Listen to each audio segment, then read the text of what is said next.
ପିଆଜ,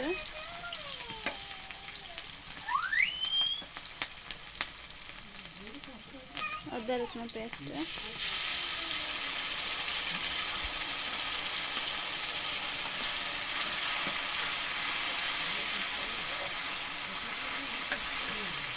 ହଳଦୀ ଗୁଣ୍ଡ,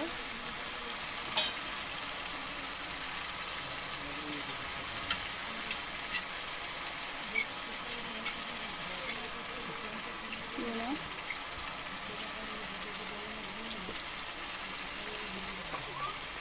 ଗରମ ମସଲା,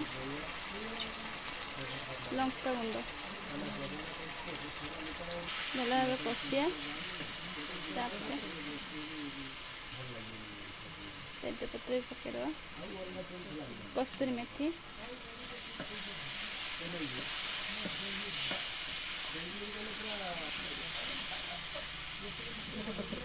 ପିଆଜ, ଟମାଟୋ, ଗୁଜୁରାତି, ମୁଗଦାନା, ଡାଲଚିନି ପେଷ୍ଟ,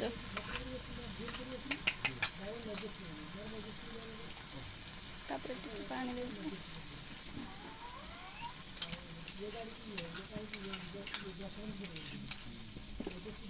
ପାଣି ଟିକେ ଦେଇଦେବା,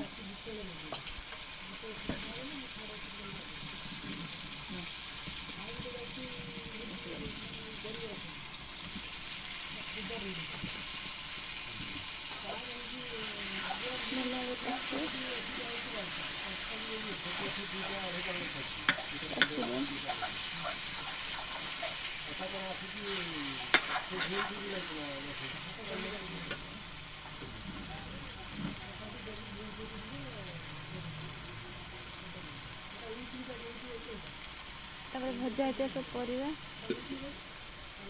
ଧର ଆଳୁ, କଞ୍ଚା କଦଳୀ, ଗାଜର, ବିନ୍ସ, ବିଟ୍ ଭଜା, ସଜନା ଛୁଇଁ, ବୋଇତାଳୁ, ଫୁଲକୋବି, ପୋଟଳ, ବିନ୍ସ, ମକା, ବଢ଼ି, ଭଜା ବାଦାମ ପକାଇ ତାକୁ ଭଲ ଭାବେ କଷିବା। ଫୁଡ୍ କଲର୍ ପକାଇବା, କଲର୍ ପାଇଁ ଟିକେ, ତାକୁ ଭଲ ଭାବେ କଷିବା।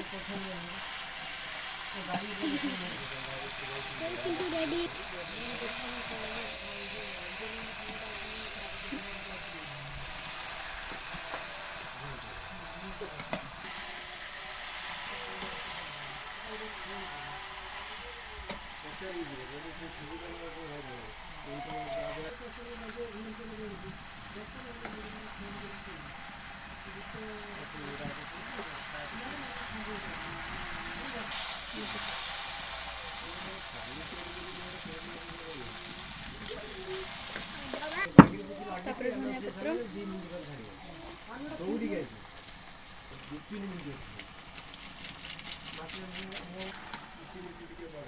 ଧନିଆ ପତ୍ର ପକାଇ ପ୍ରସ୍ତୁତ ହୋଇଗଲା ମିକ୍ସଚର ତରକାରୀ।